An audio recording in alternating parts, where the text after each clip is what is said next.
So I am watching Buffy the Vampire Slayer for the very first time. I just reached the halfway point of season 3, so I have 10 episodes to talk about. There's no way that's going to fit in one video, so we're splitting this up into two parts. First part is going to be episodes 1 through 5. Second part is going to be episodes 6 through 10. I have my notes, so let's get into it. Tonally, the first episode of the season is really interesting to me because you have Buffy living alone in a completely different city away from all her loved ones, and we get to kind of follow her life a little bit outside of sort of the high school roots, which really highlights how much she's had to grow up, how fast she's had to grow up, and how distinctly emotionally removed she is from the people in her life. That includes her mom, who, by the way, pisses me off. Her mother, don't get me started. I have a note here that says, like, her mom pisses me off. Like, you blame Giles for this? Shut up. Anyways, moving on.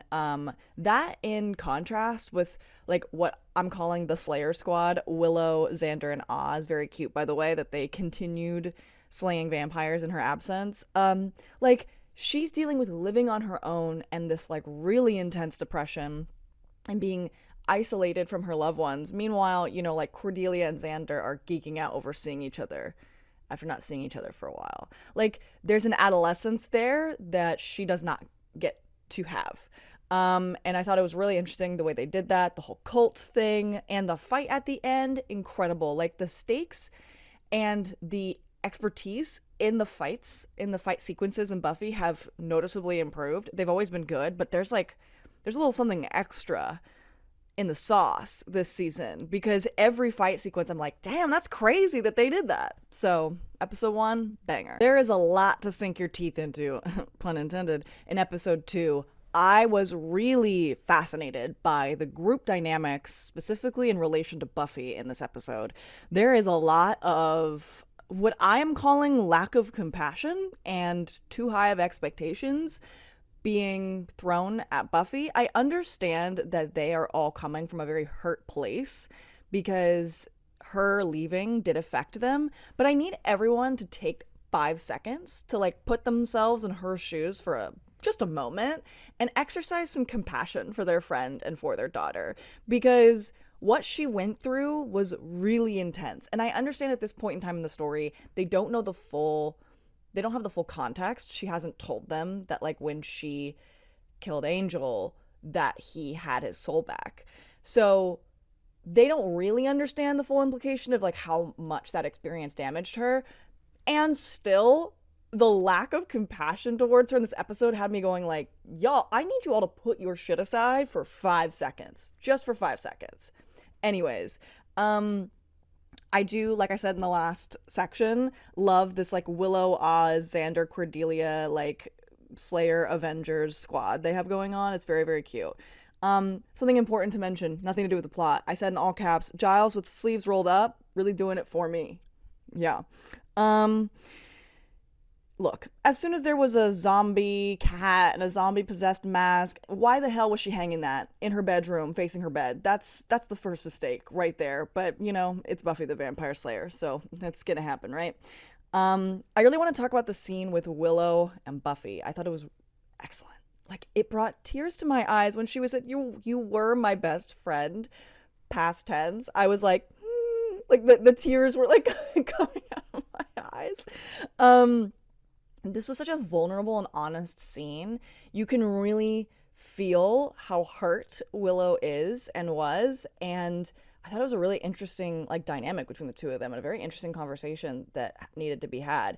It kind of sucks that it sort of transitioned later on into a group fight with all of them misunderstanding her and kind of ganging up on her. Did not like that, but it made for interesting TV, all happening in her house. By the way, this party situation, no, like, how did this even occur in the first place? This is crazy. Anyways, really crazy when the zombies all broke into the house and started killing students. Like, we can't afford to lose more of this student body, to be honest. Did write a note here that says it was hot that Giles threatened the principal, because it was. I have eyes to see. And I'm super glad at this point in time Buffy and Willow made up because I really hate seeing them fight. Let's talk about Faith, who is introduced in episode 3 of season 3. I had heard the name Faith thrown around a few times in relation to this show, had no idea what that meant. Now I do. She is another Slayer. And you know what? I love it when Faith and Buffy join together to maximize their joint slay.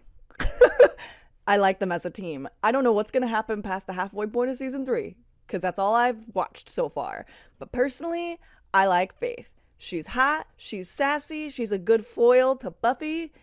I like the vibes. She's very bisexual coded to me, just like in style and personality. I like that about her. Also, I want every single outfit that she wears. Every single one. I need it today. In relation to Faith, it's really interesting that the Watchers can be female. Like, we learned that through her lore. I liked that.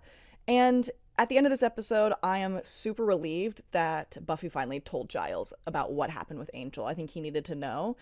And I was so sad seeing her say goodbye and place the ring down. But when I tell you, I was not expecting a butt-ass naked Angel to fall from the sky and land there, I was not ready. You know, I have to say it. Someone gripped him tight and raised him from perdition. Woo! The parallels. Anyways, so Angel's back. That's fucking crazy. Episode, where are we? 4? Yeah. So I thought it was very, very cute that they're all taking shifts to watch over Oz, by the way. I'm going to say this right now, and this makes me worry. Oz is now my new favorite character. Which means most certainly he's gonna die. Probably soon.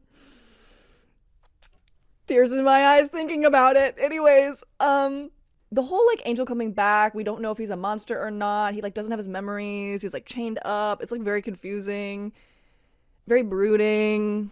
Interesting storytelling. I like it. It's a very Beauty and the Beast vibe they're giving us. And I also, I'm just looking through my notes right now. The Oz werewolf in this episode, as you all remember, his first iteration of being a werewolf on screen is my favorite thing I've ever seen. He does look like a gorilla in this one. I can't with this show sometimes. It's really funny, unintentionally. My last note on here was Angel busting in and kicking Pete's ass and then tearfully hugging Buffy, I need to die. Yeah, I'm a little bit of a sucker. It is what it is. But episode 5, let's talk about it because lots to say. So we start off and he's already broken up with Buffy? The whiplash this guy gives me. My goodness. Let me just say, there are undertones with Faith and Buffy.